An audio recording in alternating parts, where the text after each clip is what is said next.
cities with dyke mayors. They sprayed the pipes major. Don't play with your life, player. Or say the dice player. But if you got a quota, then stay away from toddlers. These bitches are fight promoters. Welcome to the daycare. Welcome to the daycare. Welcome to the daycare. Welcome to the daycare. Train your toddler. Please train your toddler. Whippets, timeouts, take her allowance.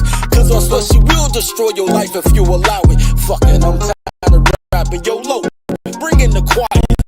Welcome to the daycare. Welcome to the daycare. Welcome to the daycare. Welcome to the daycare.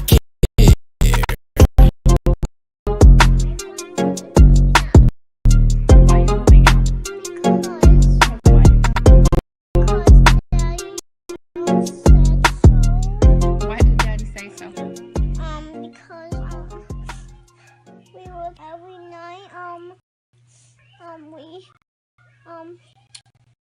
I wanted some boyfriend, so I'm moving out. Okay. Because Daddy told you can't have a boyfriend in his house? So you're moving out? Yes.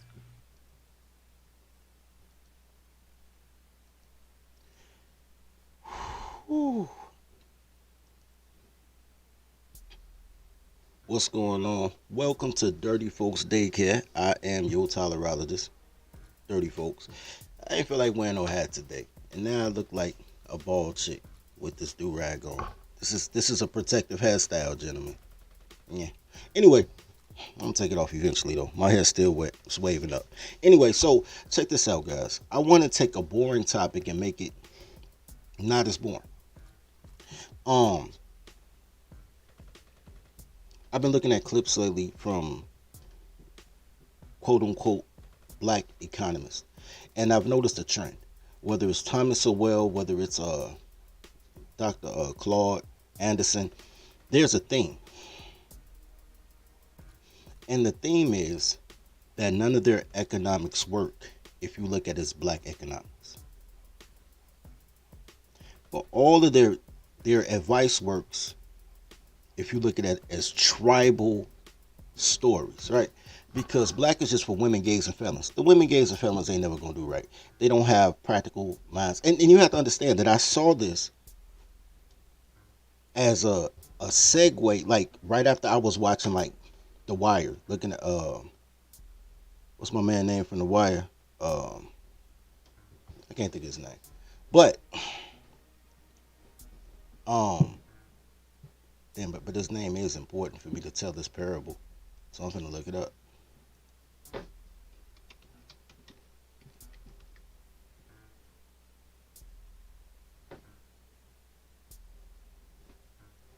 Stringer Bell. That's his name. Stringer Bell. Stringer Bell was a guy who thought he was smart, but he wasn't. He thought he was a businessman, but people kept getting over on him. He thought he was a gangster, but only when he was sending orders that he wouldn't do. And eventually, it caught up with him. So I'm looking at the Stringer Bell thing because I love that shit.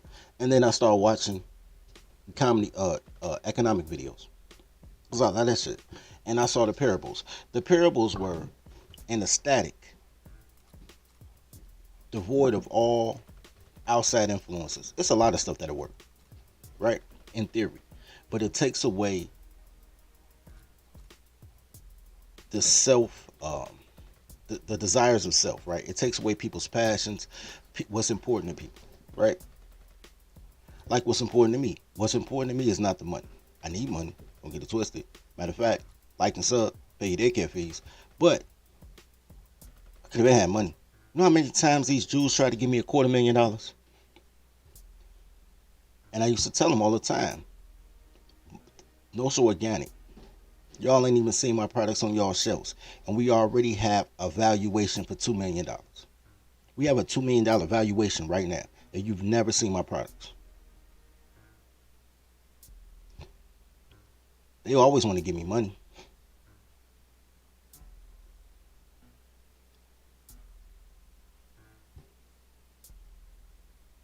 it's not about the money. It's about the power. He who feeds you can starve you. He who pays you is your master. And I don't mind that. I don't mind that. I just want to choose my own master, right? Because I got a dad. He gets on my nerves. I got a dad. He said he gonna loan me. I asked him for $5. He said he'll loan me $200 on Tuesday. Never see him on Tuesday. But I got a dad. When you go out here to get this money from people, they give you a whole list of criteria, the things that you have to do to get the money. Try to fill out a grant for anything, for school, for a nonprofit. They got a whole list. This is what the money's for. This is all you can use it for.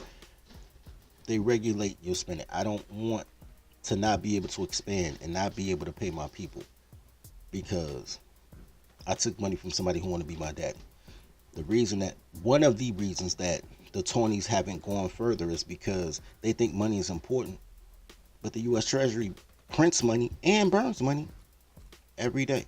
It's fiat currency.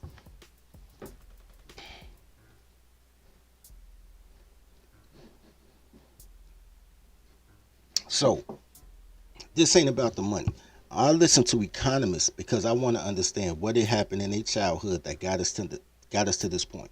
I mean, I tell y'all all the time, my story is what got me to this point. Then I'm like, yo, nothing they say with clothes on matter. But that was a process of listening to them with clothes on and comparing it to when they not, right? So the answers are in the questions, guys. When a person asks you a question, the answer is normally in the question, right? I want to play this clip from Thomas Sowell. I'm not going to play the whole thing, but I want you guys to hear about his childhood. And this and the link in the description for this whole video. The whole video is like an hour long. It's like 55 minutes. Of old man rants. Not even rants, just old man stories of back in my day, you know.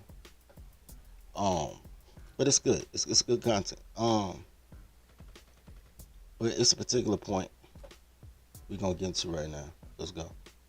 Sleep out on the balconies, and the ones on the first floor who didn't have balconies would sleep out in the yard. You know what? I wasn't gonna go there, but I think I will. He was talking about how. Let me set this up because this ain't even what I was gonna set up, but I'm gonna set this up now. He was talking about mentoring schools, which I can identify with, and he was telling kids in Harlem that he used to walk his dog in probably what was one of the most dangerous areas in New York. And they looked aghast, like, oh my God. He was like, but it wasn't that bad when I was young. The problem that old black men have, and this whole week is going to be full of old black men. Like I said, Claude Anderson, Thomas Sowell, we got a few others, is they believe that they're black. I'll go as far as saying they know that they're black. So when they see the changes from a color perspective, from a crayon perspective. They don't see the changes, even though they mention it here and there, like, oh, the government paid women not to be married. They don't understand their import, right? Their importance.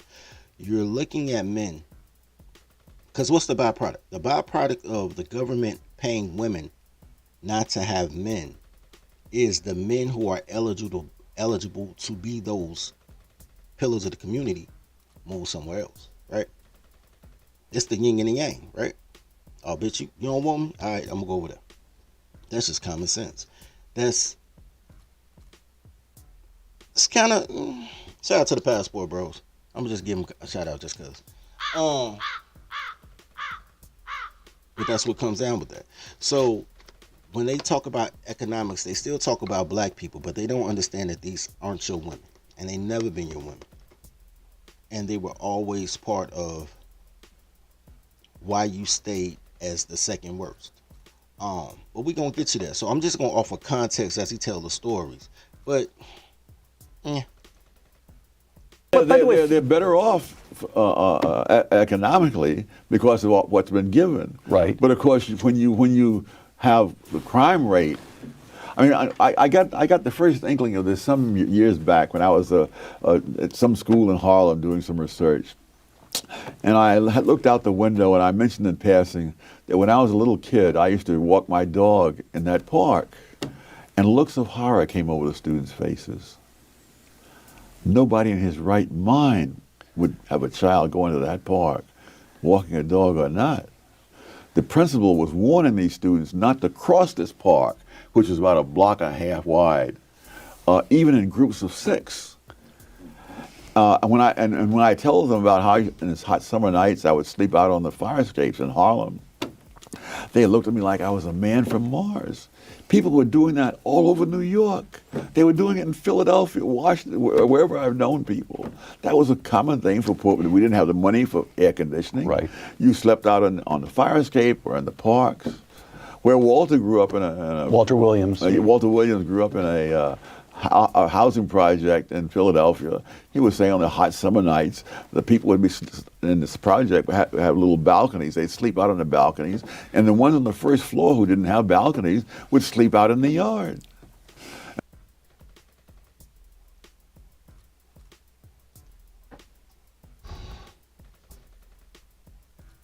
Poor people need to normalize being poor. That's what that comes down to, gentlemen. Poor people need to normalize being poor. Not that it's good to be poor. I'm not one of those guys to say money is the root of all evil. I'm not saying that. But I could tell similar stories.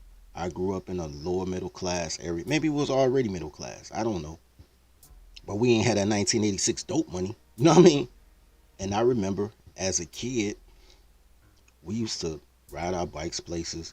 We used to play basketball on milk crates. We'll grab a piece of some wood we'll find from somewhere and hammer it to the light pole. Then we'll get either a milk crate or a bike ram, and we'll hammer that under the board, and that's our hoop. And there were a lot of different type of basketballs back then. There was that rubber basketball that always got a titty in it. There was leather basketballs. There were suede basketballs. Spalding made a basketball. Wilson made a basketball. They had the NBA official leather basketball with the bumps in it.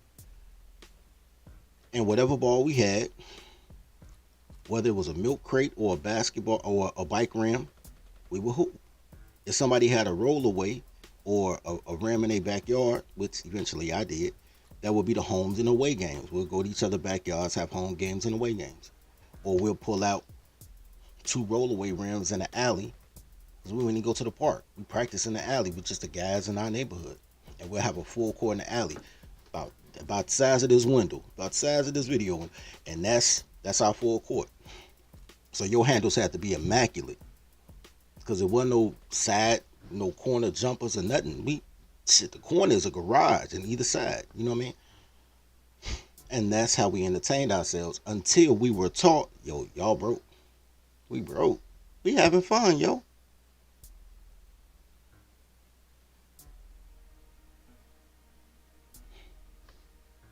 You come into a situation in which when you're poor and you don't know you're poor, you live comparatively. What I tell y'all all the time about toddlers. Toddlers live comparatively. Men do too, but men live comparatively based on their situation. Women live comparatively based on their aspiration. Let me say that again.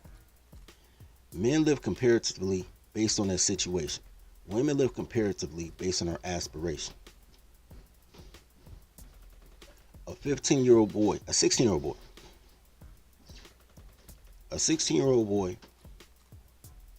with no job is comparing himself to his friend with a part-time job at Popeye's Chicken after school. Right? And if that comparative thought process of how the Popeyes guy has a nice little outfit, and eventually he saved up to buy a little $600 box Chevy, it inspires his friends to be like, yo, can you give me a job up there? So they live comparatively to their situation, based on their age bracket, their knowledge base, their resources, blah, blah, blah. Women live aspirationally. A 16-year-old girl believes she needs to be on a yacht. She don't know how she gonna get on a yacht. She just knows she need to be in a bikini on a yacht, because some girl who ain't as cute as she thinks she is on TV on a yacht, so she should be on a yacht. Do you know how many girls call themselves models?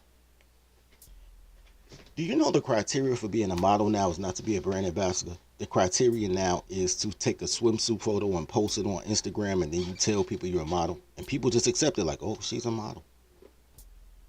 I'm like, that's all it takes. You don't need no headshots, no bio, no agency, no particular items that you selling, like you holding up a Coca-Cola, like, look, I'm modeling Coca-Cola. You just take a picture and you're a model. Aspirationally.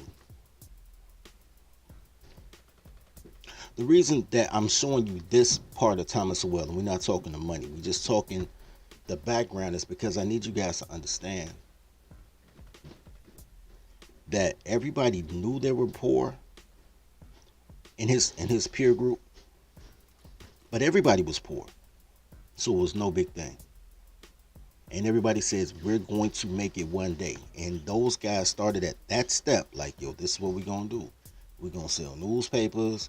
We're going to collect cans. We're going to collect bottles. We're going to wash cars. We're going to, from where we are, take people groceries to their car, whatever the case.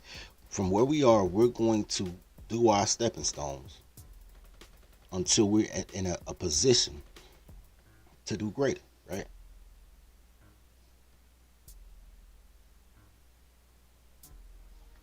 So you look at a situation, even then, the women understood the situation, so they would date the dude who collected cans at 16.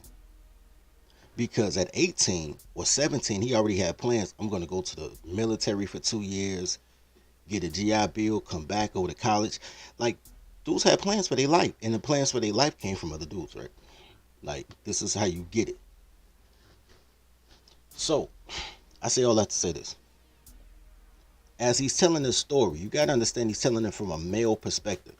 Because regardless of how people feel about black men who read above a 6th grade level, there's nothing coonish about growing up in the projects, getting some money, and moving to a place that you can afford in order to do better in your life. Only niggas say to keep it real is to be poor and kill each other and steal and not trust your brethren and don't look out for people. Nigga, feed the pack, man. Tribe up. Anyway, let's go back to this, because now we're at the part that I want to talk about in the first place. And that there were old men who you could see sit on a hot summer night, sitting outdoors into the wee hours playing cards or checkers or whatever. It was a different world. It was a safe world. And it was infinitely safer. Now, what about family structure, Tom? Again, I'm quoting you. Most black children were being raised in 2-parent families in 1960. 30 years after the liberal welfare state, the great majority of black children were being raised by single parents. Yes. How does that, by the way, we should note that Patrick Moynihan publishes the Moynihan Report in 1965. Yes.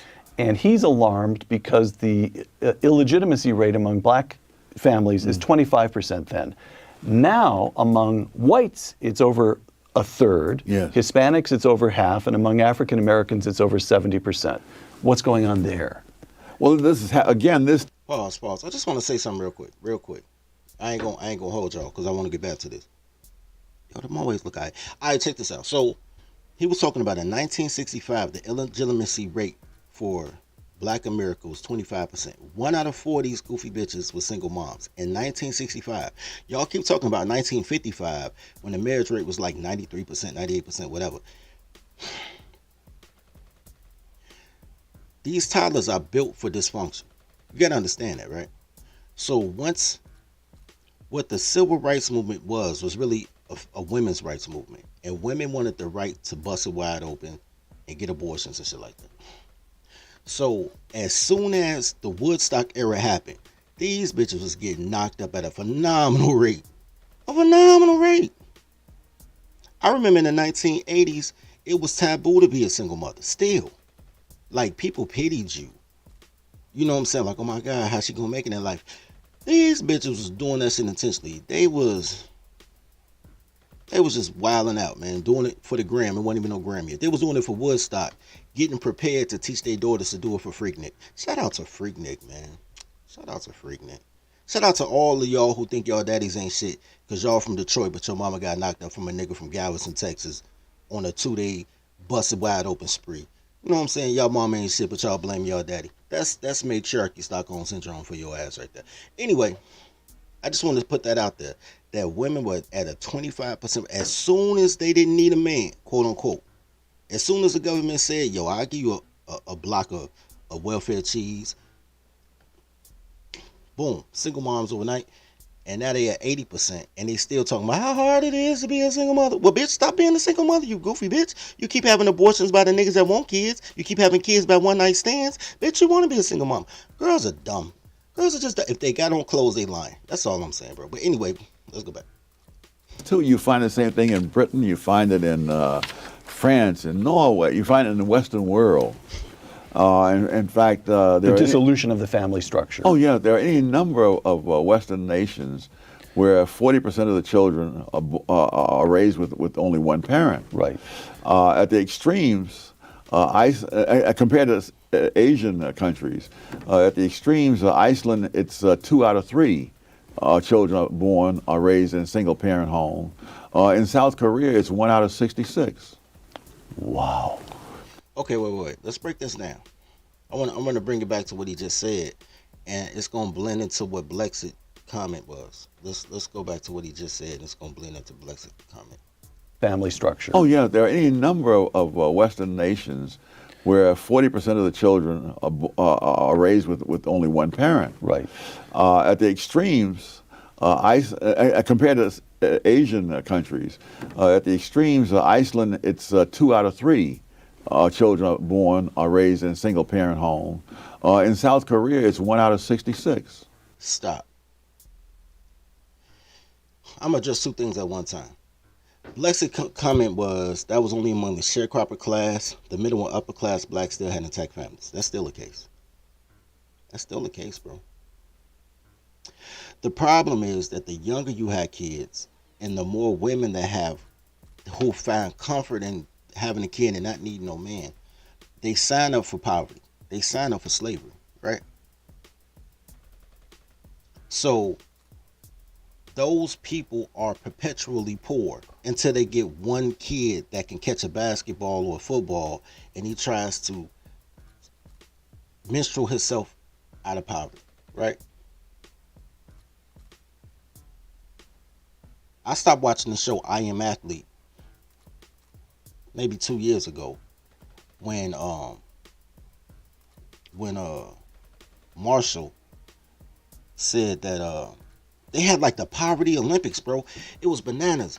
It was all three. All of them was on there. Everybody except Chad Johnson, right? I call him Chad Ochocinco sometimes, but everybody except Chad Johnson. All 4 of them was on there telling poverty stories. Fred Taylor was like, man, no, it started off with Brandon Marshall. Brandon Marshall, like, it was 6 of us in a 1-bedroom, room, and the bathroom was down the hall. Fred Taylor was like, hold my beer, nigga. It was 7 of us. It was me, my mama, my grandmama, and 4 siblings living in a tent. And we had to go to the bathroom in the outhouse. Like, and then the other dude, he had their little shit. Chad Ochocinco, man. For Chad Johnson's credit, Chad Johnson was the only one that could admit his mama ain't shit. Everybody else is really saying, man, my mom ain't shit. But they're so programmed because of the Stockholm syndrome. They're like, yo, my mom really loved me. She was working 2 jobs and we still lived in a tent. And I was like, I had to make it pro because I got to take care of my siblings. Only Chad was like, yo, my mama wasn't shit, yo. He ain't even call her mama, though. He called her by her first name. Whatever her name was. I'm going to call her Beverly. That's not her name, but I'm going to call her Beverly. Like, Beverly wasn't shit. My grandma took care of me. Beverly never wanted me. And Chad never really had interaction with them cats. Because Chad is like, bro. Because I could tell Chad wanted to be like, yo, y'all mamas wasn't shit. How was this? How did you have 5 siblings by 8 different niggas and you think your mama was a stand-up bitch? Like, you could tell Chad wanted to say that.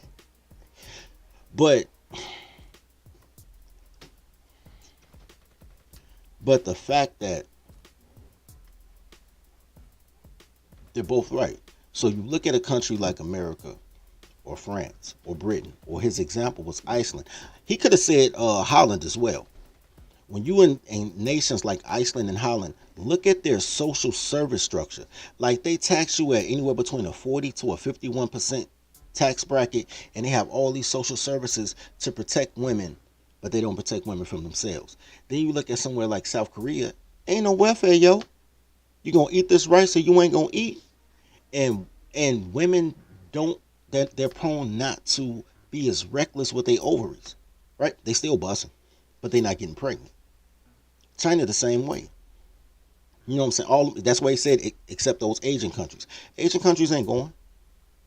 There are documentaries of women in China who try that liberal, educated woman shit and get shunned. It was like, okay, you got a degree, but you don't have a husband. And you got a degree in silly girl shit like fucking psychology or social services or some stupid shit. We don't care. So unless you're about to, join Greenpeace, you got a useless ass degree and you still ain't got a husband. And now here you are, 32 years old with no husband, but you tried to listen to them goddamn Karens. So not only do you not have a husband, but you got a 6-year-old child. I don't want you. They have a road. It's not Skid Row, but it's damn near like Skid Row for single women out in Asia. They don't play that shit because there's no safety net for a goofy bitch. The reason that the passport bros are so comfortable buying prostitutes in other countries, they swear to God they're not prostitutes. But yet and still somehow you fuck this bitch the second day and you think she waiting for you to come back 3 months later. Like her neighbor don't want that pussy too. But like my man Goodbread said the other day, passport bros is catfishing for guys. So shout out to that. But bro, it's because there's no safety nets. When you don't have safety nets, women sell you what you want instead of selling what they got. Right? And you go for what you want instead of what they got. McDonald's has a decent menu of bullshit food. But they sell you what they got. They got burgers.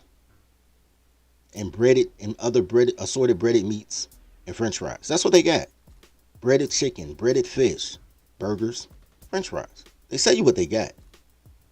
You can want filet mignon, and you can go to McDonald's and you can curse out the motherfuckers. Let me see the manager. You're not going to get filet mignon from McDonald's.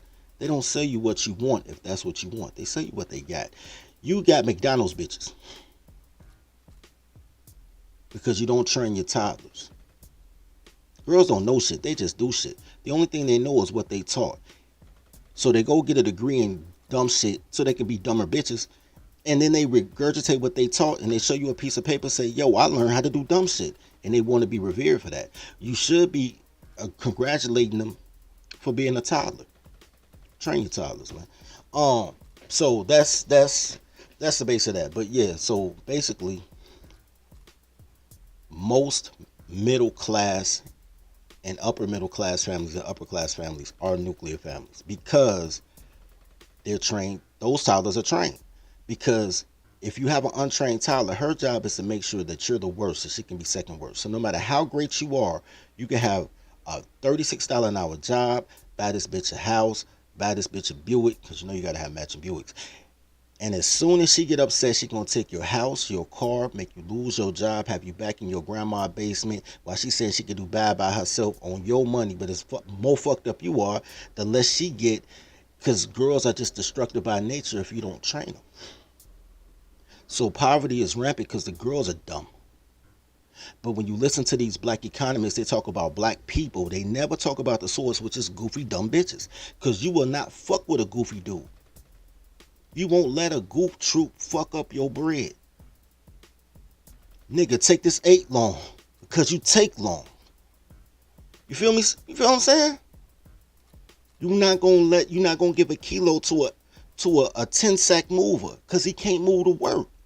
You know how to vet men, but y'all don't know how to vet and train these toddlers. They your generational curse. They will fuck up everything.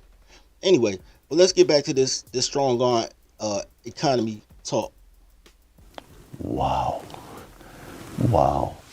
And so, what?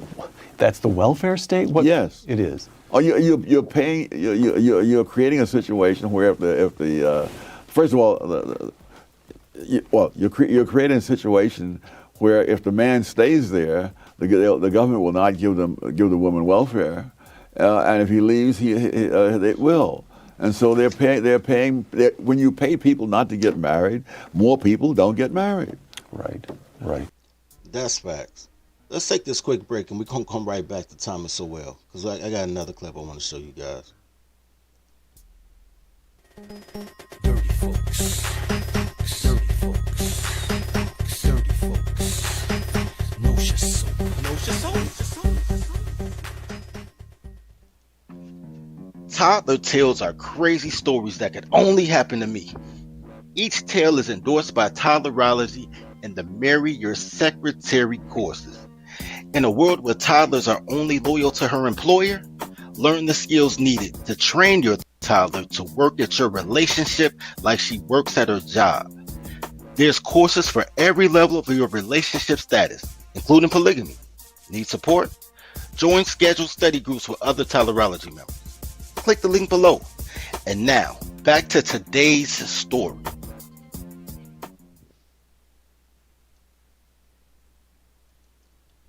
Alright guys, we're going to get back to this Thomas Sowell. Wait, that ain't what I want to do. We're going to get back to this Thomas Sowell, but I want to show you guys some cuckold shit in the meanwhile. Well, I don't think it's cuckold. I think that the answer is always in the question.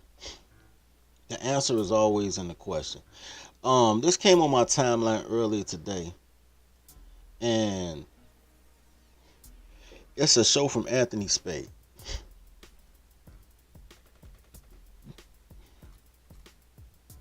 And Anthony Spade was looking at people who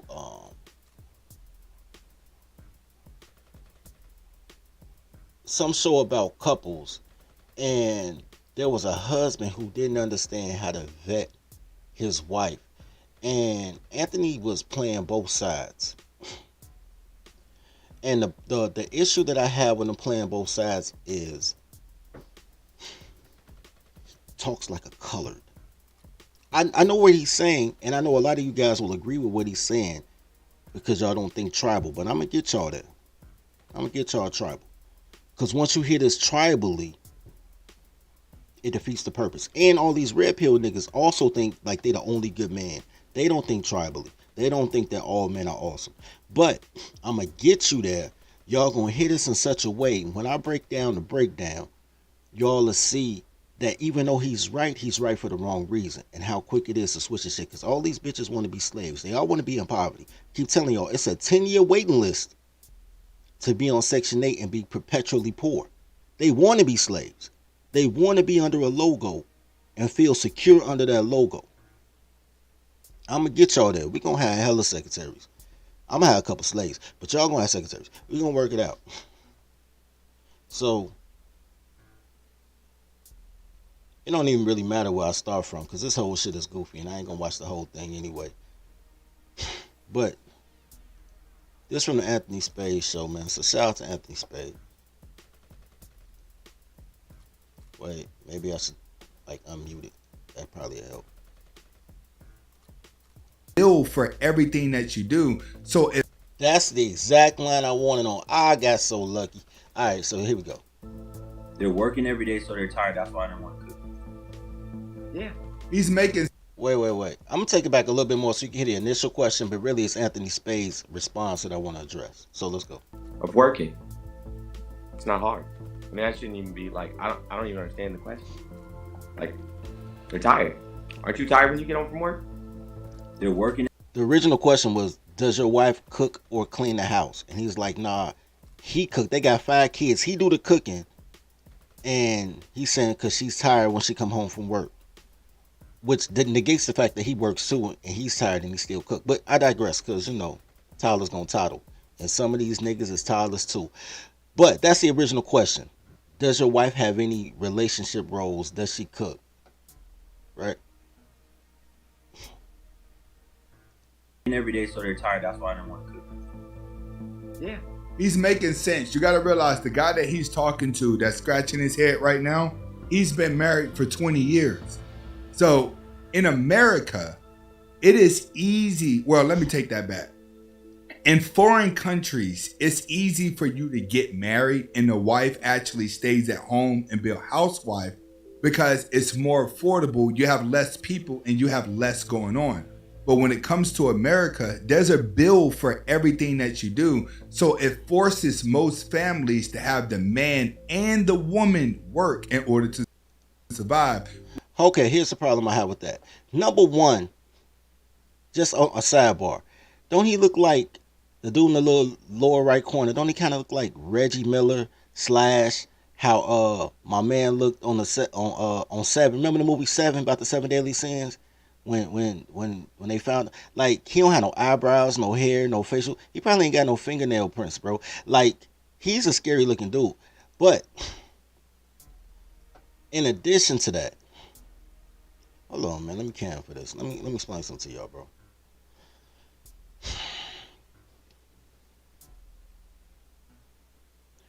Anthony Spade said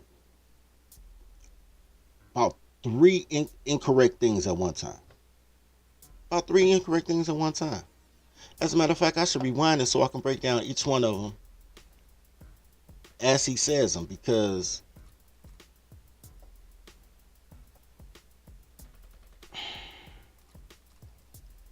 hold on, Freeman. I'm gonna address you. Let's address the three things he said wrong already. I mean, that shouldn't even be like, I don't even understand the question. Like, they're tired. Aren't you tired when you get home from work? They're working every day, so they're Yeah, tired. like That's why I lurch. Yeah, like lurch. Yeah. He's making sense. You got to realize the guy that he's talking to that's scratching his head right now, he's been married for 20 years. So, in a Pause. Strike one. Don't listen to dudes who've been married to a Keisha for more than 15 years. Don't listen to them. If they've been married to a Keisha, I'm not saying if they've been married. They've been married to a Keisha for more than 15 years. They have already castrated themselves a long time ago, somewhere between 1968 to 2010. They had already been castrated themselves. So don't listen to these niggas because they dying to floss. That's strike one. But in America, it is easy. Well, let me take that back. In foreign countries, it's easy for you to get married and the wife actually stays at home and be a housewife because it's more affordable. You have less people and you have. pause. Strike two. When you're in a foreign country, it's not easier to get married. It's essential to get married because women can't survive on their own and because they don't have the technology. Women in America are only able to be quote unquote independent because of the great strides in technology that men made during the industrial age. Right? You don't realize how much of your everyday stuff brings their quote unquote independence, right? Whether it's the washing machine, whether it's all this fast food, whether it's a whole bunch of a plethora of things, right? That's number two. So, and it's not more affordable. So that's really 2A. The easier is 2B. 2A is it's not more affordable. They don't have no fucking bread. When you go out the country, for those of you who've been out the country, have you ever been to the currency exchange? $1 is 36 pesos. $1 is 200 Jamaican dollars. $1 is $1.50 in Canada, because Canada's on the rise, bro. Y'all sleeping on Canadian. But when I was a kid, $1 American was $2.25 Canadian. We used to go to Ontario, Canada, because it's right connected to Detroit. And they used to fuck around in Detroit with them raggedy ass niggas are shady Chicago niggas. But anyway, I used to go to Detroit and we'll take the tunnel to Canada because you didn't need a passport then. We talking before the Patriot Act. And we'll go to the casinos, and the casino, you give them American dollar, and you give them $20 American, they give you $44 in Canadian chips, right? In Canadian money. So everybody has a different exchange rate. It's not that it's cheaper to live anywhere. It's just that you have the British pound, and low key, you got the Chinese yen, low key. But the China is intentionally keeping their money down. They're devaluing their own money so they don't get charged as much on the international stock exchange. So that's smart on their part. But low key though, The yen is number 2, but they playing with it. And so technically the US dollar is number 2, right? So if you have a British pound or a US dollar or low key a Chinese yen, your money is worth more in those places. It's not that the cost of living in those places are cheap. It's not cheap for the people there. You feel what I'm saying? If you would go, the only equivalent you have is Britain. If you went to Britain with your $100 and they cashed you out for $55, you'll be like, God damn, I can't buy nothing. It's not cheap. It's how much your money is worth. Give you another example of why America is more expensive. Because these whores are horrible and everybody lazy and they don't teach their kids shit, so their kids don't know shit. So I'll give you an example. I complain all the time because I eat chicken. I buy tacos for the hoes, but I eat chicken. And all I eat is chicken because red meat is, fucks with my stomach. Probably all the steroids they put in it. But when I eat chicken, and I eat chicken daily, my G, chicken wings cost at the cheapest $18. I'm paying $22 for chicken wings, B. I'm mad as shit. $22 for 10 chicken wings. That is, let's say $20. Let's keep it even. $20 for 10 chicken wings is $2 a wing, my nigga. And they ain't not seasoned, fried, nothing. When I was a kid, we used to get 3 wings for 99 cents. It was 3 wings for $1 when I was a kid. Now I'm paying $2 per wing. Per wing. If I want somebody to season it and fry it for me, they want $9 at Harold's for 3 wings.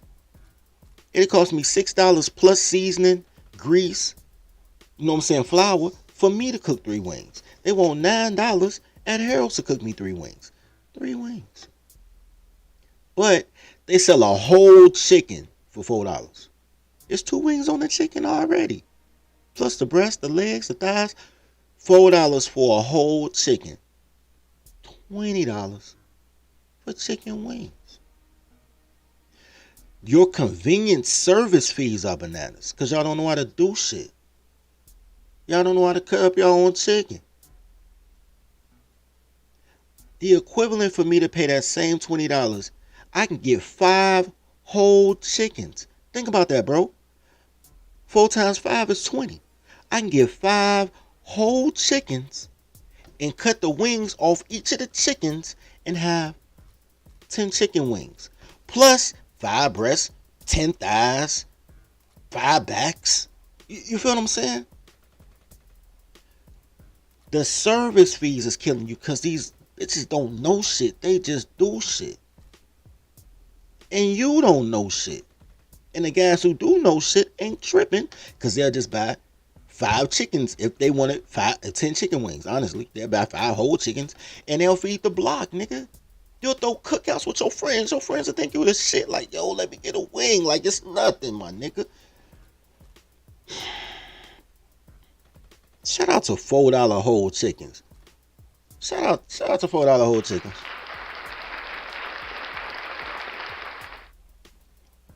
Fuck $20 chicken wings. But this is what you go through, right? This is what you go through. Now, I'm about to get to number 3, because I know you're finna say it. I don't want to speedball it. Less going on. But when it comes to America, there's a bill for everything that you do. So it forces most families to have the man and the woman work in order to survive, which is why the Western world is different. No, Western world ain't different. It doesn't...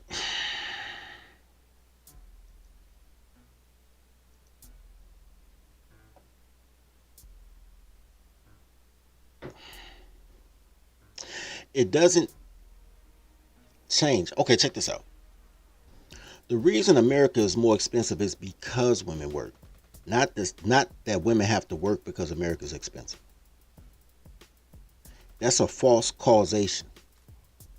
That's secondhand woman worship. When America only had men working and women in the home, you can even tell by the advertisement. I'm gonna see if I can find one of these old school ads. I know the first ad I saw was for a Westinghouse washer. I remember that shit.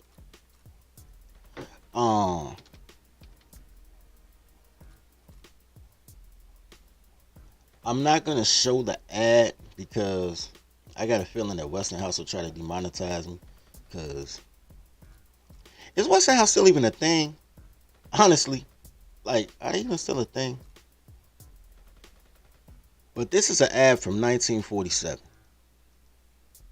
Can I make it bigger? Yeah, I can make it bigger.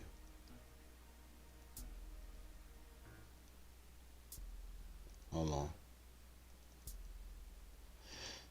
This is an ad from 1947, but they have ads that go all the way back to the late 1920s, early 1930s. And the entire ad is convincing men to buy his wife a washing machine. And they had a whole plethora of home, cleaning products, the vacuum cleaner, refrigerators. Westinghouse was doing their thing. Living room suits, bedroom suits. This is what Westinghouse was known for. Westinghouse was known for using technology in such a way that they were putting small motors and other things and calling them appliances, and selling motorized appliances to families.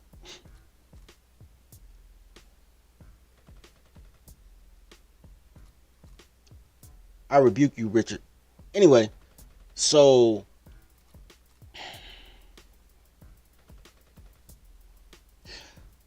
my point is, what these manufacturers wanted to do was they wanted to take the decision making away from men for their wives and allow women to purchase their own items, which in the short run for the items that they had made sense.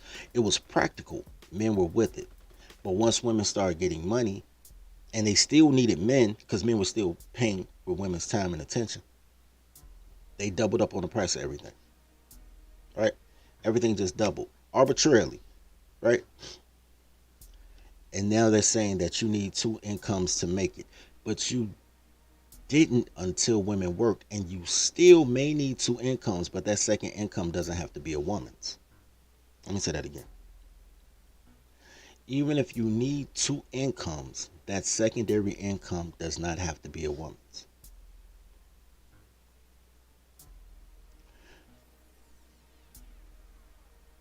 To combine 2 of anything in order to create one goal is leverage, right? It's leverage. It's you not being able to pick up a refrigerator by yourself, but you're using a dolly for leverage. Or if you don't have a dolly, you grabbing your homeboy and both of y'all pick up one side and move it. Leverage. Equal leverage. But the refrigerator is still a refrigerator. It should still function the way it's supposed to function. The refrigerator shouldn't have to be asked like, yo, you just by yourself, I'm going to help you move me. I'm going to help you move me, and I'm going to do my original goal and task, right? That's not how it works. So, tribing up kind of alleviates that issue. Make sure y'all like and sub as y'all come in. Pay your daycare fees. What is it? I don't even know that person. But let's go back to Thomas Sowell.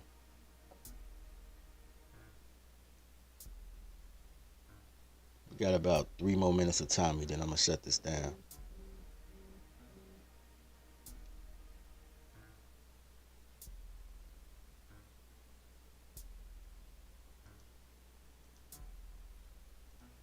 Okay, so what would have happened if Lyndon Johnson, instead of becoming a liberal, had remained a crusty, tough, skeptical Texas conservative, yes, which is certainly the way he started his career. If Lyndon Johnson had embraced the constrained vision instead of instituting the war on poverty and the Great Society and so forth, what would the country look like today? A lot better. You would not have the same rates for crime and so on. Because, you see, you can't have a welfare state in a democratic country unless you first have a welfare state vision. And when you buy all the assumptions of that vision, then you're buying a lot of trouble. One of the episodes I think epitomized it was in France in this case. That there were knife attacks by various people from North Africa against Chinese people in some suburb of Paris. And one of the things that the attackers said, that why are you attacking the Chinese? And it wasn't because of anything the Chinese had done to them. He said they have nice clothes and big cars. Pause. I want to address that real quick because that's your white supremacy in a nutshell. Before I say that though, shout out to XL Pro for the $5 cash app. Shout out to Freeman's Journal for the $5 cash app. Shout out to Zone for the $2 cash app. Shout out to Mitch for the $1.07 cash app. 7-cent tax, bro. That's what's up, bro. That's what's up. Okay, so here's the thing with that. Northern Africans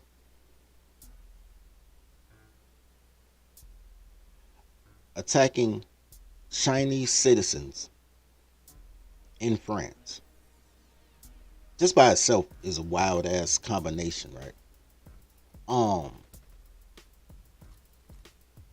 But the reason being is because they think that the Chinese people who move to France have a better life than they do, even though they were colonized by France. All those Moors, all the Moroccans, they were colonized by France. France takes all the natural resources and tells them what to do, but that's why they got free reign to go to France, because they damn near French the way France be tackling.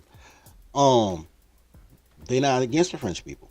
They're against the others. In this case, the others are the Asians. And when asked why they're against the Asians who bust their ass to come to France, because they look like they have a better life.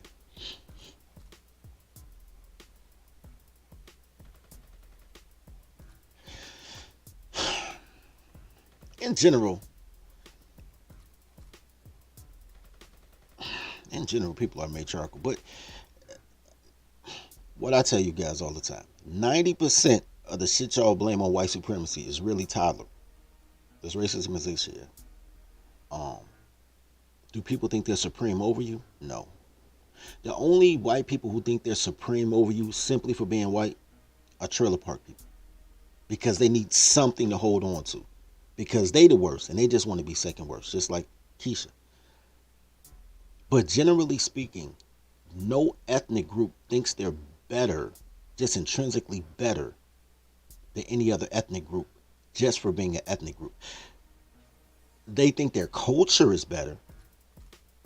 But even in America, people look at tawny and swarthy people of different nationalities and think other national cultures are better. When I go to any hospital, it's nothing but Kenyans and Nigerians working in that. There's very few American heterosexual black men working in hospitals. But you count because y'all colorists, y'all not nationalists or culturalists or tribalists, Lord knows. Unless y'all in the gang. Shout out to dudes that grew up in the gang, because at least y'all know about special handshakes and killing for the logo. But generally speaking, y'all just go off a crayon. So y'all think y'all have a yin and yang. Y'all think it's cool that black people work at the hospital, but then y'all envy the fact and y'all think it's something wrong because only Kenyans and Nigerians work at the hospital, but they still technically black because you think in color and not in nationality or culture. There's people that think their culture is better. The Nigerians and Kenyans don't talk to American blacks because they think their culture is better.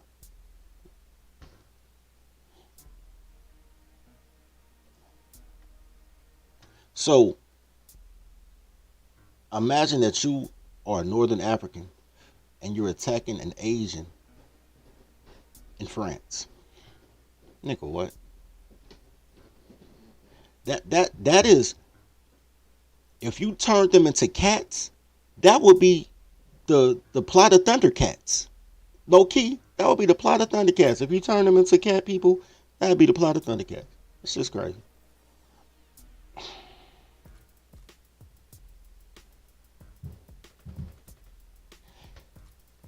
Like I said, pay your daycare fees.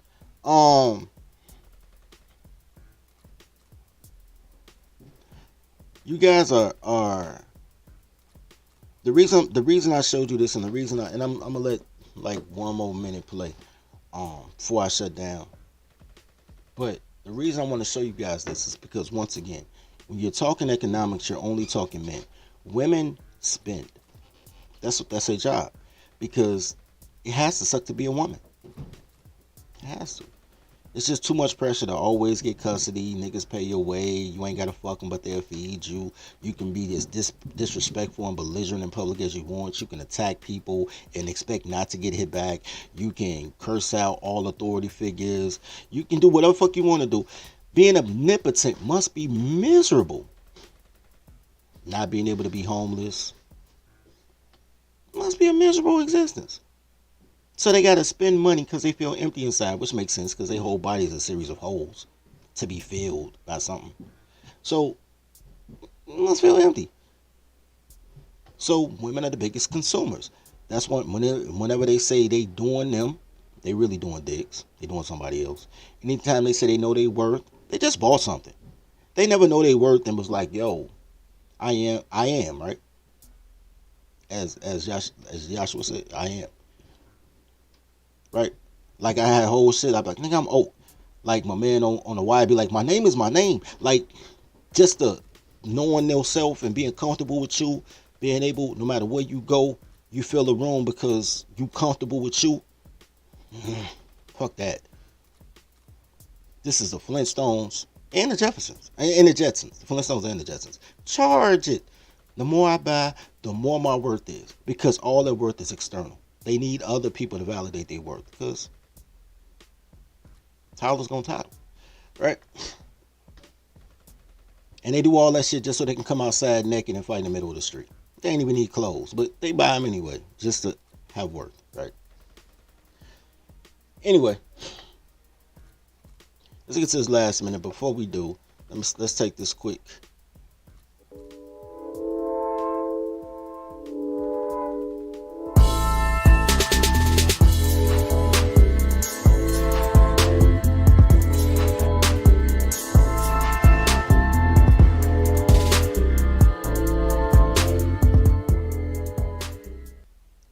Hey everybody.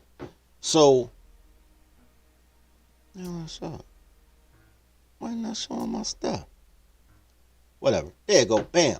I still ain't figured out how to use my wheel yet. So I keep clicking it, but nothing keep happening. But I want to figure out what y'all gonna win. But make sure y'all send y'all 1 minute clips in. We're gonna put your name in the hat.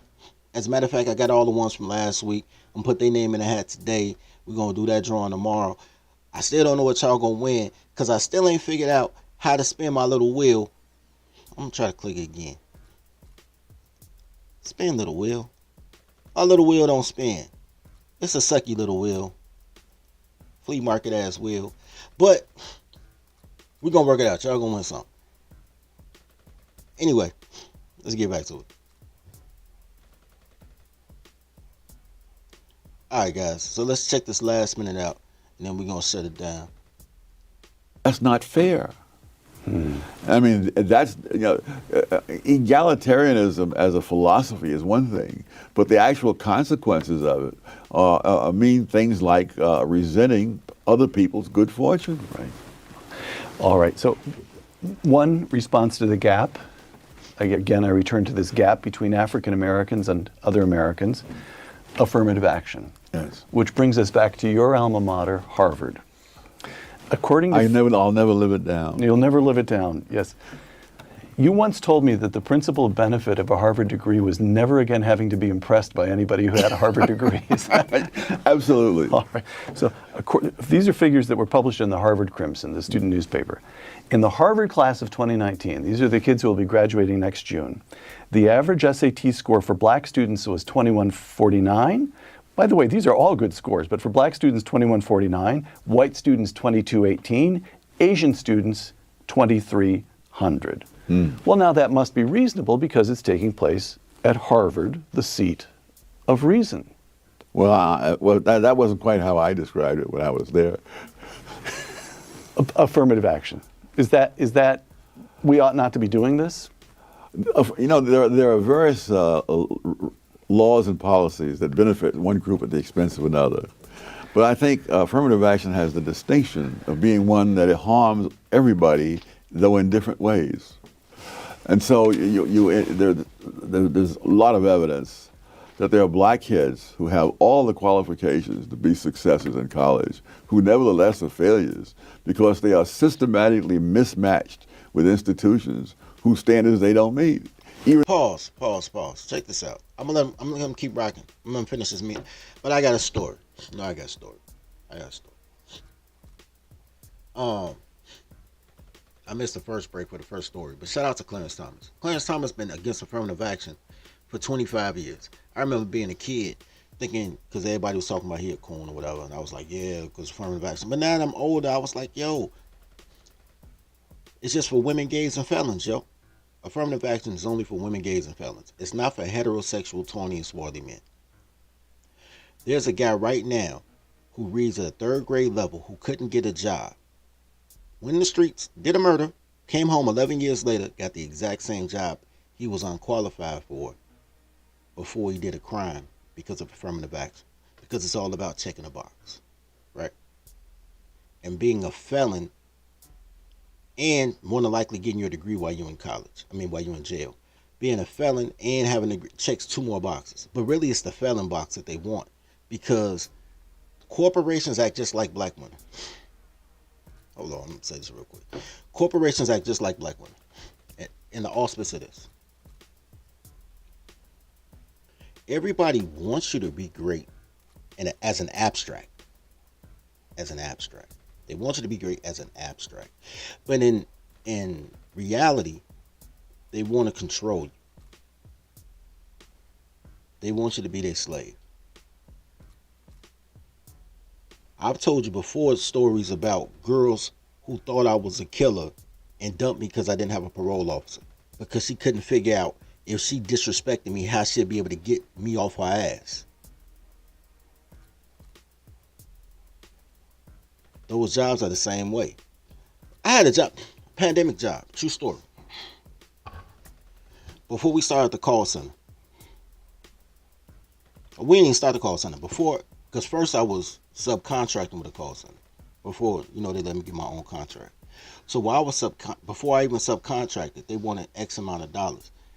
And I was waiting for my PPP loan, all that shit. And I had one of my homeboys. Dude I grew up with. He was like, man, he worked at Burger King. He was a manager at Burger King, a privately owned Burger King. Like the owner owned like 3 locations. Most of Burger Kings are franchised out there. There's very few corporate Burger Kings. Anyway, they wanted to give him a different store and pull him up to regional. And he came to me one day. He was like, yo, you ever work fast food? I'm like, nah, bro. He's like, not even in high school? I'm like, not even in high school, bro. He was like, well, man, you my mans, I want to pull you in. And I want to, train. Give me 3 months, bro. And I want you to run this store. I'm going to get another store. Then I'm going to be district.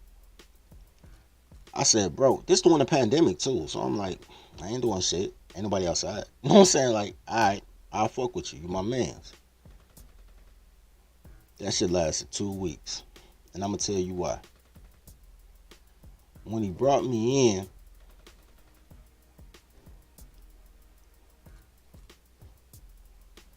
he had a bunch of goofy black bitches who don't want to work, want to suck dick on the clock, shut down the whole store when he ain't there so they can fuck their boyfriend in the bathroom. Just dumbass bitches. And the reason I really couldn't, he was like, man, I just need you to be my eyes and ears. I don't trust these motherfuckers. But he playing both sides because he trying to fuck the bitches and put the bitches in a position of authority thinking he gonna get some pussy by promoting them. When I could have told him, that's how you don't get pussy. You fuck first, you fuck her to get a promotion. You don't promote her then ask for pussy. That's not how life works. But that's my nigga, but he ain't never been good with girls. And after the first week, and I ain't really work like that. I only work like 2 days a week. But after that first week, the bitch who was trying to make assistant manager, who Spotty wanted me to take, this bitch was acting rah-rah, and I'm like, yo, I ain't fucking with this bitch. By the second week, I'm like, yo, this bitch so disrespectful, nigga, fuck you. Like, sorry that shit going on. You know what I'm saying? I'm trying to help you out, my nigga. Because I want my guys to be great.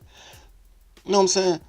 And plus, and I also was like, waiting for that PPP, and I owe for my license. I got my license back, though. Shout out to me, man. I finally got my driver's license back during that point in time. But anyway,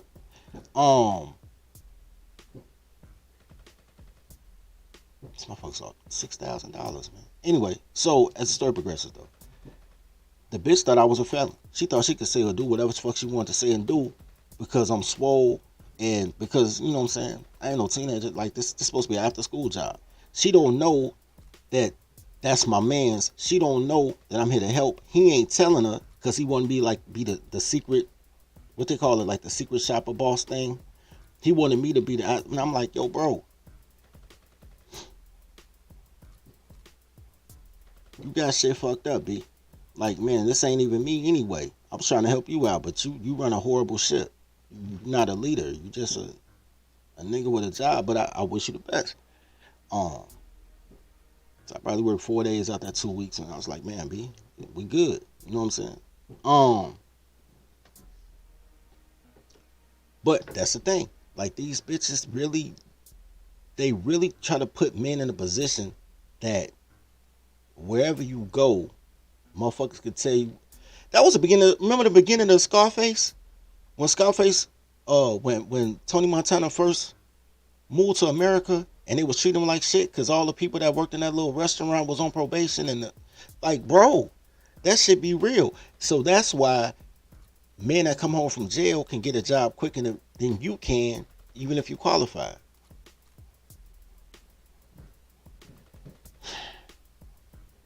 Anyway,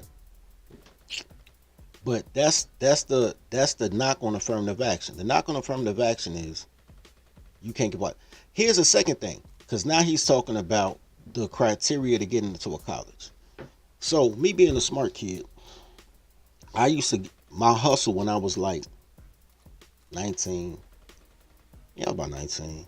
I was already out of high school. I was rolling with this booster, right? So whoever they were flying me all across the country to take the SAT for people. Because, you know, niggas go hoop, they be Mr. Michigan, Mr. Arizona, whatever the case may be, and they highly recruited, but these boys can't read. So when it's time to take the SAT test, they would fail. So eventually they stopped letting the boys take the SAT test. They would pay me and fly me around the country to take the test for them, right? Which was easy back then because they'd let anybody take the SAT test. So all you do is give them your ID. No, both of y'all register at the same time, and then y'all switch tests. So you taking their test for them, they taking your test for you. It don't matter if you fail because I had never taken the SAT. I took the ACT. I ain't even study for that shit. I got like a 33 on my ACT. So I don't give a fuck about the SAT because you only need, that's, you know what I'm saying, whatever. So I was taking people SATs for them so they could be eligible to play basketball in college or football or whatever. So when you go through this testing process, it doesn't ensure that even though a person can pass from high school to college, that based on test scores, that means that they have the aptitude to complete college, right? Because you don't have to really worry about that part, because college, they'll give you 0 classes. They'll give you remedial classes just to keep your GPA up, especially if you're an athlete. You just got to get in. But just because you depending on what type of school you go to, just because you have certain skill sets in high school, it doesn't transfer to every college. And that is another problem with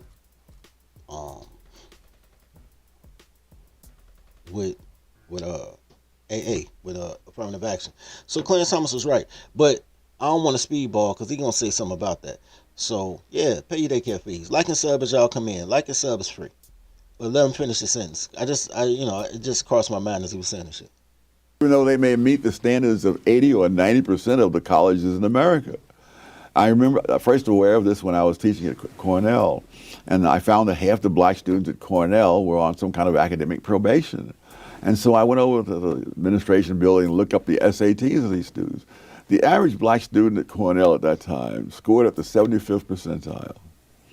Which is pretty darn good. Yes. And so that means that in most colleges in this country, they would have no trouble, and many of them would be on the dean's list. But at Cornell, the average liberal arts student at that time was in the 99th percentile. And when you're teaching the students like that, you teach at a pace that most people of any race cannot keep up with. And it was always complained that I was assigning all kinds of reading, but heck. That's all I want to say about that. Look, here's how that works. 70% of Americans are functional illiterates. You don't need to be smart to even be rich in America. You just have to work hard, have courage, have dexterity. Some of the smartest people in America are employees, right? They work in research and development for companies, for pharmaceutical companies, for technology companies, because they don't have the aptitude to run personnel, to know advertising, marketing, because the way their mind works, they can't figure out day-to-day stuff. There's a lot of people that are absolutely brilliant that forget to wash up on a daily basis. Like simple shit, forget to eat. Just because you're brilliant doesn't mean that you are a world breaker. It just means that you're brilliant at that particular thing. So those guys that were in the 75th percentile, they could have been on the dean's list at a state university. Anything state, right? State university. But there's only 10 real universities. There's only 10, but they call them Ivy Leagues. There's only 10 Ivy Leagues. So, and a couple of them are borderline. Like Northwestern University is borderline Ivy League. MIT is borderline Ivy League. Then you get the Cornells, the Harvards, the Oxfords, things of that nature. And that's a whole different paradigm. But they train them to do different stuff. They do not train them to be world breakers. Those are R&D colleges. Those are the colleges that may cure cancer one day. They very well. A student from, I'll say Harvard, why not? A student from Harvard or Oxford, Oxford's more of a medical. A student from Oxford may cure cancer one day.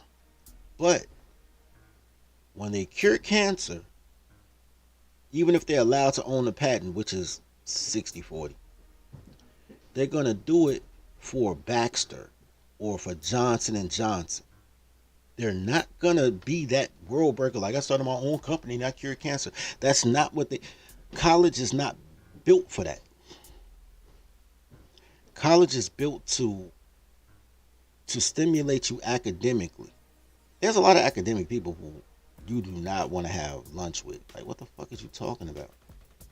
It's like talking to a Keisha. Like, all you know is what was in that book. You don't know anything about life. Like, nothing. You have no other interests, no nothing. But they take pride in that. They think everybody else who knows how to change a flat tire are the little people.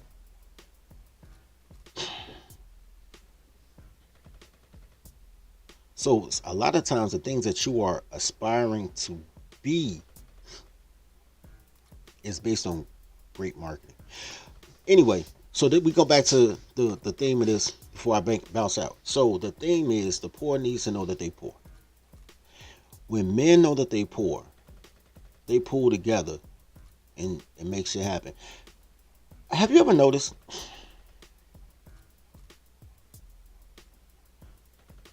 Have you ever noticed that you've never seen I got it out the mud story from a toddler? Shout out to Chris for the $3 cash shot. You notice you ain't never seen that story from a toddler. You hear that got it out the mud story from guys, right? Because girls aren't expected to be down that long, right? Because women don't conceptualize like that. And especially now because of social media, especially since 2010, 2011, even fat, ugly chicks think they should be treated like you treat dimes.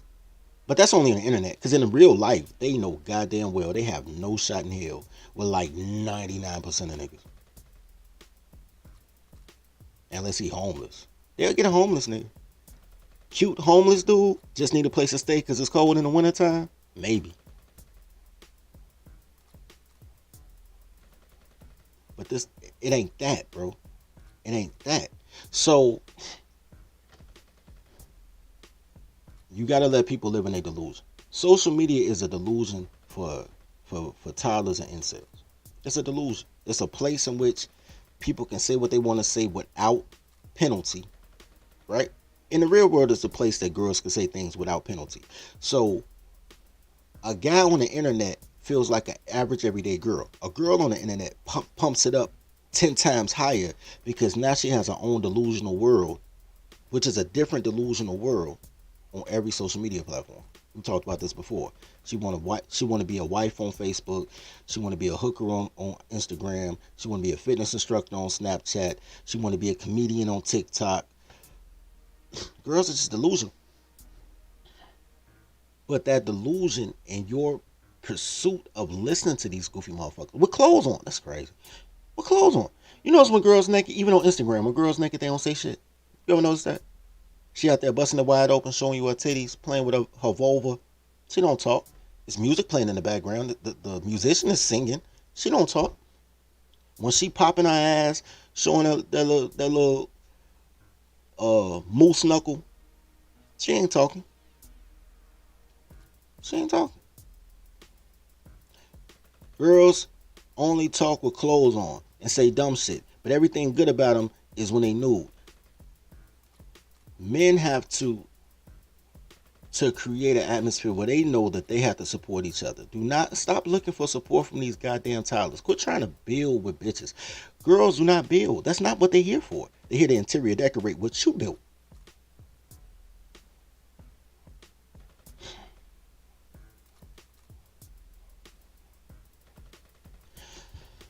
Tribe up, man. Anyway, that's all I'm going to say about that, man. We're doing a whole economic joint this whole week. Tomorrow, it's going to be Claude Anderson. Maybe I'll do it later on today. Ain't like nobody else on YouTube. Y'all motherfuckers in jail, nigga. I rule this bitch. Like and sub, man. Get your boy to 1,000. If I can't get to 1,000 during a drought, man, y'all don't love me. Anyway, love each other as you love yourself. Feed the pack. Welcome to the daycare. Welcome to the daycare. Welcome to the daycare. Welcome to the daycare. Stay away from cities with dyke mayors. They spray the pipes major. Don't play with your life, player. Or shake the dice, player. But if you got a quota, then stay away from toddlers. These bitches are fight promoters. Welcome to the daycare. Welcome to the daycare. Welcome to the daycare. Welcome to the daycare. Train your toddler. Please train your toddler. Whippings, timeouts, take her allowance. Cause on what she will destroy your life if you allow it. Fucking, I'm tired of rapping. Yo, low, bring in the choir. Welcome to the daycare. Welcome to the daycare. Welcome to the daycare. Welcome to the daycare. Why are you moving out?